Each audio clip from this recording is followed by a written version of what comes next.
இந்த வீடியோவில் எதை பற்றி பார்க்க போகிறோன்னா ஒரு போயம் தான் பார்க்க போகிறோம். அப்படியே டைட்டில் என்னென்னா இன் அன் ஆர்டிஸ்ட் ஸ்டுடியோ. இது வந்து யார் எழுதியிருக்காங்கன்னா கிறிஸ்டினா ரோசட்டி. அபவுட் ஆத்தர் பார்க்கலாம். இவங்க வந்து ஒரு famous English poet, romantic, devotional and இவங்க வந்து சில்ட்ரன்ஸ் போயம் வந்து நிறைய வந்து எழுதியிருக்காங்க. அபவுட் ஒர்க் பார்க்கலாம். இந்த ஒர்க் வந்து எப்போ வந்து எழுதியிருக்காங்க அப்படின்னா 1856 வந்து எழுதியிருக்காங்க. ஆனால் இது வந்து எப்போ வந்து பப்ளிஷ் பண்ணியிருக்காங்க அப்படின்னா 1896 தான் வந்து பப்ளிஷ் பண்ணியிருக்காங்க. கிறிஸ்டினா ரோசட்டி இவங்க வந்து இறந்ததுக்கு அப்புறமா தான் என்ன செஞ்சுருக்காங்க, பப்ளிஷ் பண்ணியிருக்காங்க. ஸோ இது வந்து யார் பப்ளிஷ் பண்ணா அப்படின்னா கிறிஸ்டினா ரோசட்டியுடைய பிரதர் வில்லியம் மைக்கேல் ரோசட்டி தான் என்ன செஞ்சுருக்காங்க, பப்ளிஷ் பண்ணியிருக்காங்க. சம்மரி பார்க்கலாம். இந்த போயத்துடைய டைட்டில் மாதிரி தான் இந்த சம்மரி வந்து இந்த ஸ்டோரியுமே வந்து செட் பண்ணியிருக்காங்க.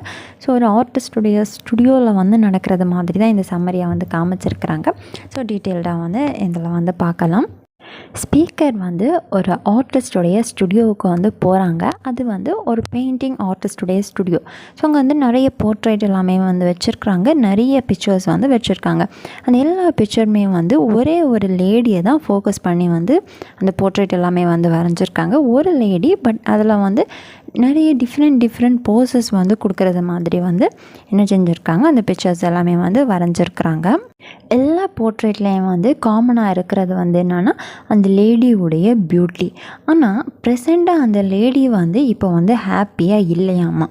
ஆனால் அந்த பெயிண்டர் வந்து என்ன செய்யலை, அவங்களுடைய அந்த சேட்னஸை வந்து வெளிப்படுத்தாமல் அவங்களுடைய ஹாப்பினஸை மட்டும்தான் என்ன செஞ்சுருக்காங்க, அவர் போர்ட்ரேட் பண்ணி அந்த பிக்சரை வந்து வரைஞ்சிருக்காங்க. இப்போவுமே அந்த லேடி வந்து உயிர் வாழ்ந்துக்கிட்டு இருக்கிறாங்களாமா. ஆனால் அவங்கள வந்து அந்த சேட்னஸை வந்து எதுவுமே வந்து காமிக்காமல் அவங்களுடைய அந்த ஹாப்பினஸை மட்டும் வச்சு என்ன செஞ்சுருக்காரு, இந்த பிக்சரை வந்து வரைஞ்சிருக்கிறாங்க. அவர் இந்த பெயிண்ட் பண்ண பிக்சர்ஸ் எல்லாமே வந்து எல்லோரும் பார்க்குறதுக்கு மாதிரி அவர் வந்து என்ன செய்யலையா, விசிபிளாக வந்து வைக்கலையா. ஸோ அந்த ஆர்டிஸ்ட் வந்து என்ன செஞ்சுருக்காராமா, ஒரு கர்டன் போட்டு இந்த பிக்சர்ஸ் எல்லாம் என்ன செஞ்சுருக்காங்களாமா, ஹைட் பண்ணி வச்சுருக்காங்களாமா. எல்லாமே வந்து செய்யும் லேடி, பட் அவங்களுடைய ஸ்டைல் மட்டும், ஒவ்வொரு போஸ் மட்டும் டிஃப்ரெண்ட்டாக இருக்குது. அண்ட் அவங்களுடைய ட்ரெஸ்ஸுமே வந்து எப்படி இருக்குது, டிஃப்ரெண்ட்டாக இருக்குது. சில இதில் வந்து க்ரீன் கலர் ட்ரெஸ் போட்டிருக்காங்க, சில இதில் வந்து ரூபி ட்ரெஸ் வந்து போட்டிருக்காங்க. ஸோ அது மட்டும் என்ன செஞ்சுருக்காங்க, டிஃப்ரெண்ட்டாக வந்து போட்டிருக்காங்க. பட் எல்லாம் நிறைய பிக்சர்ஸ் வந்து வச்சுருக்காங்களாமா. எல்லாமே வந்து எதை தான் வந்து ஃபோக்கஸ் பண்ணுது, சேம் லேடியை தான் வந்து ஃபோக்கஸ் பண்ணுது. அண்ட் எல்லாத்துலேயுமே வந்து ஹாப்பினஸை மட்டும்தான் ஃபோக்கஸ் பண்ணியிருக்காங்க.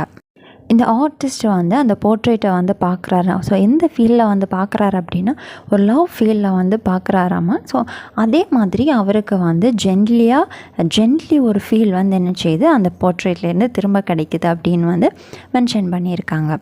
அந்த போர்ட்ரேட்டை எப்படி வந்து க்ரிட்டிசைஸ் பண்ணியிருக்காங்க அப்படின்னா அந்த போர்ட்ரேட்டை வந்து பார்க்குறதுக்கு வந்து மூன் மாதிரி இருக்குதுன்னு சொல்கிறாங்க. அண்ட் அதில் இருந்து அந்த அவுட்காஸ்ட் வந்து எப்படி இருக்குது அப்படின்னா ஒரு சன்லைட்டு வந்து எப்படி வந்து பிரகாசமாக ஒளி கொடுக்குமோ அதே மாதிரி இருக்கும் அப்படின்னு சொல்கிறாங்க. அண்ட் அந்த போர்ட்ரேட்டை வந்து பார்க்குற டைமில் அந்த லேடிக்கு வந்து ஒரு சாரோ கிடையாது, ஒரு பெயின் கிடையாது. அண்ட் யாரையுமே வந்து வெயிட் பண்ணி நிற்கிறது மாதிரியுமே அந்த இதில் வந்து காமிக்கலாம் அப்படின்னு வந்து சொல்கிறாங்க. எண்ட் ஆஃப் தி போயமில் வந்து என்ன சொல்கிறாங்க அப்படின்னா நம்மளுடைய ஆத்தர் இந்த போர்ட்ரேட் வந்து ரியலான போர்ட்ரேட் வந்து கிடையாது. ஆக்சுவலி அந்த விமன் வந்து இப்போ ப்ரெசண்ட்டாக வந்து வாழ்ந்துட்டுருக்குறாங்க. அவங்க வந்து ஹாப்பியாக இல்லை, அவங்க வந்து சேடாக தான் இருக்கிறாங்க. பட் இந்த ஆர்டிஸ்ட் வந்து என்ன செய்யலை, அவங்களுடைய ரியலாக வந்து வெளிப்படுத்தலை அப்படின்னு வந்து சொல்கிறாங்க. ஆக்சுவலி இது வந்து ஒரு criticism poem. So end of the போயமில் வந்து என்ன சொல்கிறாங்க அப்படின்னா ஜஸ்ட் அவர் வந்து அவருக்கு மைண்டில் இருந்த அந்த லேடியுடைய பியூட்டி வேர்ட்ஸை வந்து என்ன செஞ்சுருக்காரு, அதில் வந்து வரைஞ்சிருக்காங்க அப்படின்னு வந்து சொல்லியிருக்காங்க. ஸோ அவருக்கு அந்த ஆர்டிஸ்ட்டுக்கு மைண்டில் இருந்ததை மட்டும்தான். ஸோ அவங்க ப்ரெசண்ட்டாக எப்படி இருக்கிறாங்க அப்படின்னு ஒன்று அந்த ஆர்டிஸ்ட் வந்து பார்க்கல. அந்த லேடி வந்து யாருன்னு நமக்கு வந்து சொல்லலை. அந்த லேடி வந்து அந்த ஆர்டிஸ்ட்டுக்கு மைண்டில் எப்படி இருந்தாங்களோ அதை என்ன செஞ்சுருக்காரு, அவர் வந்து வரைஞ்சிருக்காரு. ஸோ இவ்வளோ தான் இந்த poem in an artist studio. இதெல்லாம் இருக்கும், புரிஞ்சிருக்கோன்னு நினைக்கிறேன். இதில் ஏதாவது டவுட்ஸ் இருந்தால் காமெண்ட் பண்ணுங்கள். லிட்ரேச்சரில் வேறு ஏதாவது வீடியோஸ் வேணாலும் காமெண்ட் பண்ணுங்கள்.